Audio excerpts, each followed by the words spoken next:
দিনহাটার পুটিমারিতে বিজ্ঞান অপেক্ষা 2024 এক ব্যতিক্রমী উদ্যোগ। কুসংস্কারের অন্ধকার দূর করে বিজ্ঞানের আলো ছড়িয়ে দিতে দিনহাটার পুটিমারি উচ্চ বিদ্যালয়ে আয়োজিত হলো এক বিশেষ অনুষ্ঠান। পশ্চিমবঙ্গ বিজ্ঞান মঞ্চের দিনহাটা বিজ্ঞান কেন্দ্রের উদ্যোগে আয়োজিত এই অনুষ্ঠানে একদিকে যেমন ছিল বিজ্ঞান অপেক্ষা 2024 কৃতি শিক্ষার্থীদের পুরস্কার বিতরণী, তেমনি ছিল কুসংস্কার বিরোধী সচেতনতামূলক প্রদর্শনী। রবিবার দুপুর 12:15 নাগাদ এই কার্যক্রম শুরু হয়। মেধাবী শিক্ষার্থীদের সম্মাননা। গত 2রা অক্টোবর দিনহাটা মহকুমার বিভিন্ন স্কুল থেকে মোট 258 জন মেধাবী ছাত্রছাত্রী বিজ্ঞান অপেক্ষা পরীক্ষায় অংশ নিয়েছিল। তাদের অসাধারণ সাফল্যের স্বীকৃতি হিসেবে এই অনুষ্ঠানে প্রথম থেকে 10ম স্থানাধিকারীদের হাতে পুরস্কার তুলে দেওয়া হয়। এই শিক্ষার্থীরাই যে আগামী দিনে বিজ্ঞান মনস্ক সমাজ গঠনে অগ্রণী ভূমিকা নেবে সেই আশাই ব্যক্ত করেন আয়োজকরা। জাদু নয় বিজ্ঞান, কুসংস্কার ভাঙার আয়োজন। অনুষ্ঠানের মূল আকর্ষণ ছিল জাদু নয় বিজ্ঞান শীর্ষক কুসংস্কার বিরোধী প্রদর্শনী। এই প্রদর্শনীতে দৈনন্দিন জীবনে ঘটে যাওয়া যেসব ঘটনাকে আমরা প্রায়শই অলৌকিক বা রহস্যময় বলে ধরে নিই, সেগুলোর পেছনের বৈজ্ঞানিক ব্যাখ্যাগুলো সহজ ও সাবলীলভাবে তুলে ধরা হয়। এর মাধ্যমে দেখানো হয় কিভাবে সামান্য বিজ্ঞান জ্ঞান দিয়েই অনেক ভ্রান্ত ধারণাকে দূর করা যায়। এই অভিনব উদ্যোগের লক্ষ্য ছিল ছাত্রছাত্রী থেকে শুরু করে সাধারণ মানুষ সকলের মনে বৈজ্ঞানিক দৃষ্টিভঙ্গি এবং অনুসন্ধিৎস মন তৈরি করা। বিজ্ঞানের এই সহজবোধ্য উপস্থাপনা উপস্থিত সকলের প্রশংসা কুড়িয়েছে। অনুষ্ঠান শেষে আয়োজকরা কি জানালেন শোনাবো আপনাদের। আমাদের আজকে দিনহাটা বিজ্ঞান কেন্দ্রের যারা কৃতি ছাত্রছাত্রী তাদের পুরস্কৃত করা হচ্ছে বিজ্ঞান অপেক্ষা 2024 প্রথম দর্শনার্থী যে ছাত্রছাত্রী, তো তাদের মধ্যে প্রচুর অভিভাবক এবং অভিভাবিকা উপস্থিত আছেন।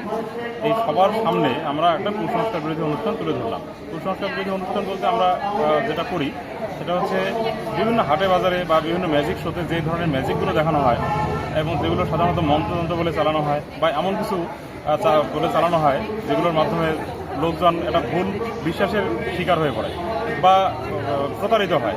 সেই ধারণাগুলো যে ভুল বা সেই এমন কিছু সেখানে দেখানো হচ্ছে যার মাধ্যমে মানুষ আরও ভবিষ্যতে প্রতারিত হতে পারে, সেই জায়গায় যাতে না আসে সেই জন্য আমরা একটা কুসংস্কার বিরোধী অনুষ্ঠান একটা দেখালাম, যেখানে কোনো একটা রাসায়নিক পদার্থ দিয়ে সেখানে হাত কেটে রক্ত বের করা হচ্ছে বা হাত সাপের যে ম্যাজিকগুলো যেটাতে মনে হয় যে মন্ত্রতন্ত্র দিয়ে সেটা সম্ভব হচ্ছে, আসলে তা নয়, শুধুমাত্র চোখকে ফাঁকি দিয়ে বা ভেলকিবাজি করে সেগুলো দেখানো হচ্ছে এবং তাতেই মানুষ একটা ভুল বিশ্বাসের বা অন্ধবিশ্বাসের শিকার হয়ে পড়ছে। তারপরে যেমন হাত থেকে ধোঁয়া বের করা হচ্ছে, তা আসলে এগুলোর পিছনে কিছুই নয়, শুধুমাত্র দিয়ে একটা রাসায়নিক পদার্থ দিয়ে এগুলো করা যায়। যেমন আমরা সাদা ফসফরাস, মানে যেটা লাল ফসফরাসকে একটু তাপ দিলে যে সাদা ফসফরাস তৈরি হয়, সেই সাদা ফসফরাসকে 2 হাতের আঙুলে ঘষলেই সেখান থেকে ধোঁয়া বের হয়। কিন্তু আমরা সেটাকে দেখাচ্ছি হয়তো মন্ত্রশক্তিতে বা শরীরের কোনো এনার্জিকে একখানে করে সেটাকে ধোঁয়া বের করা হচ্ছে। এই যে ভুল কতগুলো বার্তার মাধ্যমে মানুষকে আকৃষ্ট করা হচ্ছে এবং তাদেরকে শেষ পর্যন্ত প্রতারিত করা হচ্ছে, আগামী দিনে যাতে সেটা না হয় বা এ ধরনের যেগুলো দেখানো আজকে হলো না সেগুলোতেও যাতে মানুষ বুঝতে পারে যে প্রত্যেকটা ম্যাজিকের পিছনেই হয়তো কোনো রাসায়নিক পদার্থ বা এই ধরনের কোনো পদার্থবিদ্যার কোনো ভেলকি আছে।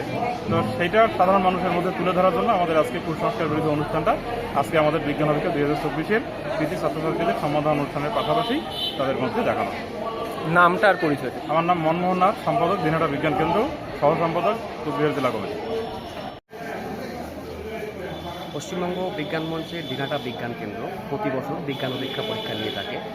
2024 2রা অক্টোবর যে বিজ্ঞান অপেক্ষা পরীক্ষা হয়েছিল ক্লাস 3 থেকে ক্লাস 10 পর্যন্ত ছাত্রীদের, সেই পরীক্ষার ইতিপূর্বে আমরা কুচবিহার জেলায় যারা 1 থেকে 10 র্যাঙ্ক করেছিল তাদের পুরস্কার দিয়েছি। আজকে আমাদের এখানে অনুষ্ঠান হচ্ছে যারা আমাদের দিনহাটা মহকুমায় 1 থেকে 10 র্যাঙ্ক অধিকার করেছে তাদের পুরস্কার বিতরণী অনুষ্ঠান। মোট ক্লাস 3 থেকে ক্লাস 10 পর্যন্ত 258 জনকে আমরা আজকে পুরস্কৃত করছি। তার সঙ্গে আজকে আমাদের এই মুহূর্তে চলছে কুসংস্কার বিরোধী শো, বিভিন্ন ম্যাজিক দেখানো হচ্ছে এবং সেই ম্যাজিকগুলোর পেছনে তার বিজ্ঞানটা কি, কোনো বুজরুকি নয়, বিজ্ঞানটা কি সেটা আমরা দেখাচ্ছি। এরপরে আমাদের আরম্ভ হবে মূল পুরস্কার বিতরণী অনুষ্ঠান। নামটা আর পরিচয়টা একটু? আমার নাম বিশ্বজিৎ সাহা, আমি দিনহাটা শহর বিজ্ঞান সভার সম্পাদক। আপনি কি বাইক বা স্কুটার কেনার কথা ভাবছেন? তাহলে এখনই চলে আসুন দিনহাটা ইয়ামাহা অটো সেন্টারে এবং নিজ হাতে পছন্দ করে নিয়ে যান আপনার স্বপ্নের বাইক বা স্কুটার। আমাদের এখানে রয়েছে বিভিন্ন মডেলের বাইক ও স্কুটারের বিশাল সমাহার, রয়েছে স্বল্প ডাউন পেমেন্ট, ন্যূনতম ডকুমেন্টস ও সহজ ইএমআই এর সুবিধা। এছাড়াও রয়েছে যে কোনো কোম্পানির পুরনো গাড়ি এক্সচেঞ্জের সুবিধা। তাই আর দেরি না করে এখনই যোগাযোগ করুন দিনহাটা ইয়ামাহা অটো সেন্টারে। আমাদের ঠিকানা সাহেবগঞ্জ রোড, বয়েজ রিক্রিয়েশন ক্লাবের সামনে। যোগাযোগের নম্বর 815804 42471 এবং 7602877619।